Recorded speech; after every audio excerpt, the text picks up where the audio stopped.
Good morning. Today I'll be reading Hard Scrambled, a chapter from 2 Over Easy All Day Long, available at bookshop.org, amazon.com, Powell's, Barnes & Nobles, and your favorite library and bookstore. If you'd like to find out more, go to the website www.sharilane.com. Before I forget, I am sitting in front of a watercolor by my talented friend, Bonnie Taylor. From end to end, Mott and Bailey is less than half a mile long. That means Tony can walk the length of Main Street without setting off any alarms from his ankle monitor. He pictures a broad-waisted sheriff in a brown uniform watching a little red blip on a screen somewhere, a blinking light that represents Tony, tracking the blip as it moves from the Sleepytime Motel to Sunnyside Up to Tio Mio's and then back to the Sleepytime Motel, occasionally to the laundromat, the grocery store, the library, and once, a short distance out of town in the middle of the night, to bury a dead body. He imagines the sheriff wondering when the hell Tony is going to do anything interesting, anything other than taking up space and wasting everyone else's time. Tony resolves again to check into the community service part of his sentence, and just as quickly changes his mind again.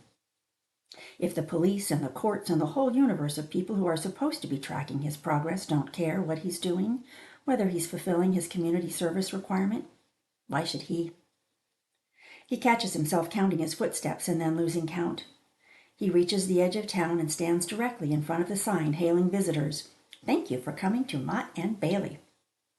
Beyond the sign, Main Street becomes Highway 11 once again, stretching on before him straight and sure, like the life Tony had before he was Tony. A clearly marked path forward without deviation. Is that how it was for Sam before death intervened? A clear path, a known future?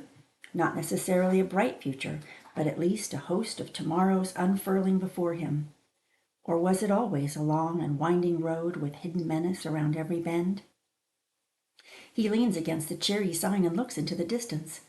Through the shimmering haze, the result of high desert sun and the dust generated by miles of crops and livestock, he can see the blue mountains, craggy, snow-capped peak after peak.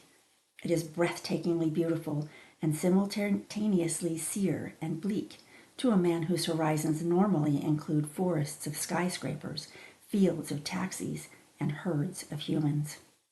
Somewhere in his consciousness he knows he should enjoy the lovely scenery, find pleasure in the moment, and count his blessings, that he is not a forgotten drug addict moldering in a dusty grave.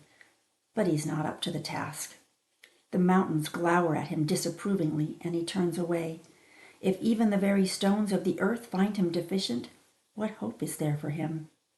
Then again, perhaps they are just mounds of stone, and he is imagining that they care whether one mewling man learns to appreciate his brief moment under the sun.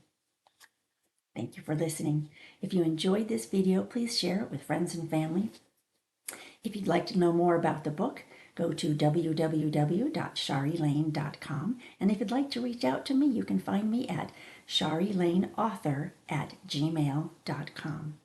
Thanks again. Until next time.